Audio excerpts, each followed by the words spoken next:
Ah.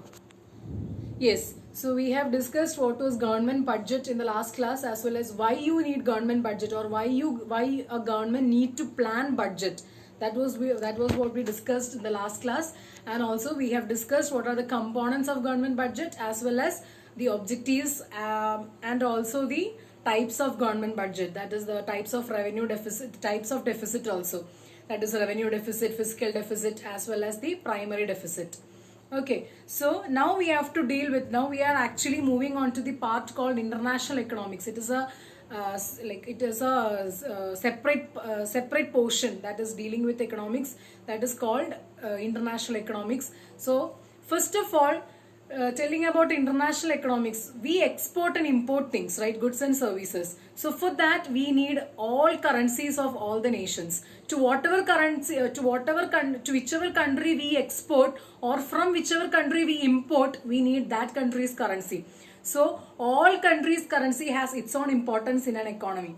Okay, so as far as all you know that from 1991 we have opened up our economy. So by opening up our economy, we mean that actually we have started to export and import to the other countries of goods and services. So while exporting and importing, as I have already told you while studying bank, that is Exim Bank.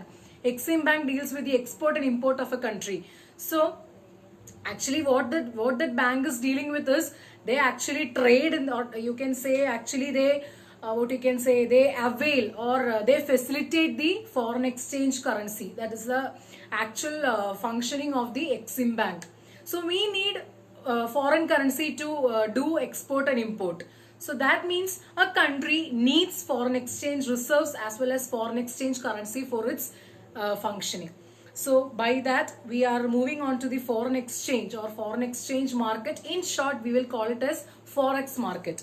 So foreign exchange, as the word suggests, it is some exchange. What we are exchanging? One country's currency to other country's currency. So if we take an example of India and USA actually that is the best example I can give you.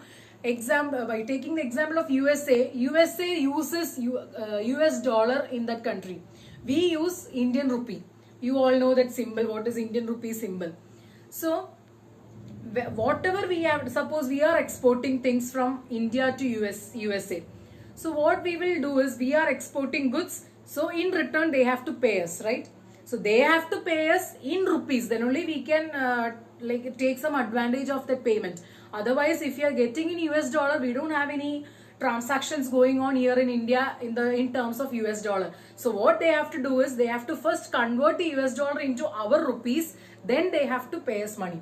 So that conversion here is called foreign exchange. Okay, so foreign exchange simply means it is the expressing, or expressing one currency in terms of another currency. That is foreign exchange. And when we deal with other currencies or other currencies of other countries, that market is called foreign exchange market. So two types of markets are there. First is goods market and the other one is forex market. Forex market means here we trade, or we deal with the demand and supply, or the transactions of foreign exchange currencies, or foreign country currencies. In goods market we deal with the demand and supply of goods and services. Okay, so that is forex market. So that was the introduction that I had to give you for the forex market. So foreign exchange refers to the all currencies other than the domestic country of a given country. Domestic currency of a given country. So that is foreign exchange market. So in that, one more concept is coming, that is the exchange rate. Exchange rate means the rate at which we exchange currencies with one another. Suppose today, if you take the example of today, US dollar, 1 US dollar is equal to 70 rupees.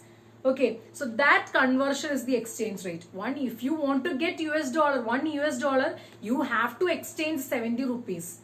Okay, so that is exchange rate. So the rate at which we exchange currency is called exchange rate. That is exchange rate. And the market which we deal with the foreign exchange currency is called forex market or foreign exchange market.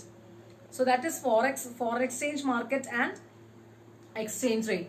In exchange rate, you have two other things to follow. That is, you have two types of foreign exchange or exchange rate. That is, first one is flexible exchange rate and the second one is floating exchange, fixed exchange rate. Okay, fixed exchange rate means you can see the monetary authority fixes the exchange rate. Suppose if you take an example of the previous one, that is $1 is equal to 70 rupees.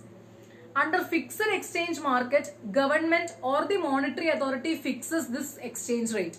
But in flexible exchange rate market, what is happening is the demand and supply of this foreign currency fixes the rate of exchange or the exchange rate. Okay, as in the goods market, we have already seen that demand and supply of the goods determines the price of the goods and services. So that is price mechanism, as you have already learned in 11th. So in the same way, the demand and supply for dollar or US, what you can say, the foreign currency determines the equilibrium for that particular currency or exchange rate for that particular currency. So that is flexible exchange rate system. Other one is fixed exchange rate system, which is followed by or which is made or which is done by the government or the monetary authority.